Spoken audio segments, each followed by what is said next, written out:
Selamat berjumpa kembali Bapak Ibu sekalian dengan saya pada sesi ke-108 dalam serial pembangunan sebagai pemerdekaan. Bapak Ibu sekalian, pada sesi ini saya akan mencoba menyampaikan intisari apa yang bisa kita ambil sebagai pembelajaran dari Korea Selatan. Latar belakangnya adalah bahwa Korea Selatan pada tahun 1970-an itu ada dalam satu kelompok dengan kita, dengan Indonesia. Kemudian pada tahun 96, Korea Selatan menjadi negara maju. Jadi dalam tempo yang kurang lebih 35 tahun,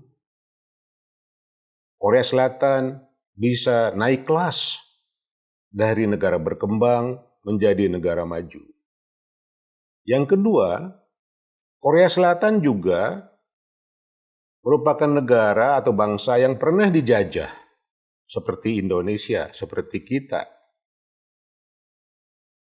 Sangat menarik dari suatu bangsa yang pernah dijajah, yang mana sudah dapat dipastikan penjajah itu mengkooptasi cara berpikir, pola pikir, dan nilai-nilai yang ada demi kepentingan penjajah, bangsa Korea Selatan bisa keluar dari perangkap-perangkap pikiran itu. Nah, oleh karena itulah salah satu pembelajaran yang akan kami sampaikan pada uraian sesi ke-108 ini adalah apa dampaknya transformasi ekonomi atau industrialisasi yang dilakukan oleh Korea Selatan terhadap pertanian. Bapak-Ibu sekalian, dari gambar ini kita bisa melihat betapa cepatnya pertumbuhan ekonomi Korea Selatan itu. Kita bandingkan dengan Cina, kita bandingkan Thailand, dan dengan kita sendiri dari tahun 1970 ke 2020 kita melihat bahwa dalam perlombaan ini kita berada di kelas paling bawah di antara 4 negara ini. Dengan perkembangan tersebut, dari tahun 1970 ke 2005, dari data yang ada, saya dapatkan dari laporan OECD, kita bisa melihat ternyata luas lahan per petani secara kontinu meningkat dari kurang dari 1 hektar. Luas lahan per petani di Korea Selatan pada tahun 70, sekarang pada tahun 2005 sudah mencapai lebih dari 1,4 hektar per petani.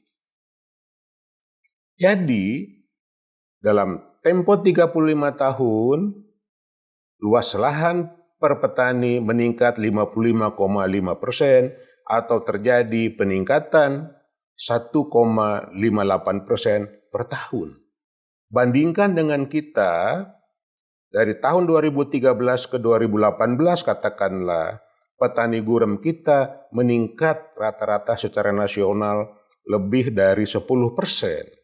Di Kalimantan Timur lebih dari 80%. Bandingkan dengan Korea yang terus kontinu meningkat, sedangkan di kita menurun. Nah, bagaimana atau mengapa demikian? Walaupun misalnya data Korea mencatat bahwa persentase pertanian dalam GDP Korea itu turun drastis. Dan di sini kita bisa melihat dalam grafik yang saya sharing di sini, tenaga kerja menurun dengan cepat. Nah, jadi inilah sebetulnya makna transformasi ekonomi yang meringankan beban pertanian. Ya. Nah, Bapak Ibu sekalian, bagaimana dengan pendapatan petani Korea katakanlah? Bisa dilihat dalam tabel yang kami sharing. Pada tahun 65, pendapatan petani dalam ribu Korea won itu hanya 112 ribu Korea won. Pada tahun 2005 mencapai 30 ribu won lebih, naik 271% lebih dengan perubahan per tahun 6,78%. Itu pendapatan petani. Pendapatan penduduk rata-rata Korea pada tahun 65 ada di bawah pendapatan rata-rata petani.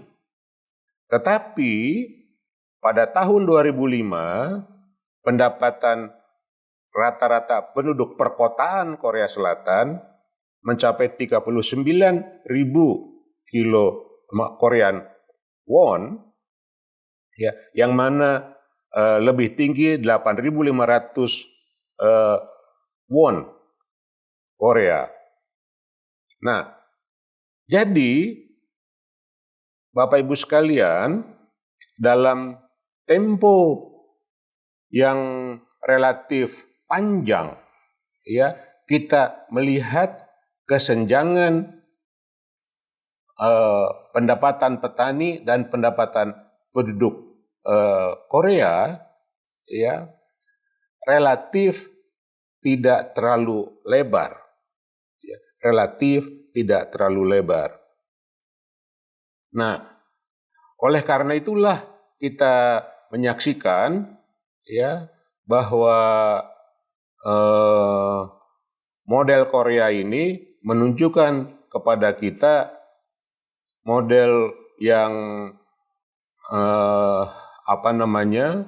model yang suatu model perkembangan ekonomi yang mana tidak kompetitif dengan pertanian, tidak memangsa pertanian, tetapi mengembangkan pertanian sebagaimana paling tidak yang paling gampang dilihat adalah dalam ukuran aset luas lahan per petani yang terus meningkat. Demikian Bapak Ibu sekalian, gambaran dari Korea ini, ya, mudah-mudahan bisa memberikan gambaran kepada kita bagaimana perlu kita membangun suatu pikiran yang unik, yang khas, yang bisa menguntungkan Indonesia ke depan. Demikian, terima kasih atas perhatian Bapak dan Ibu sekalian.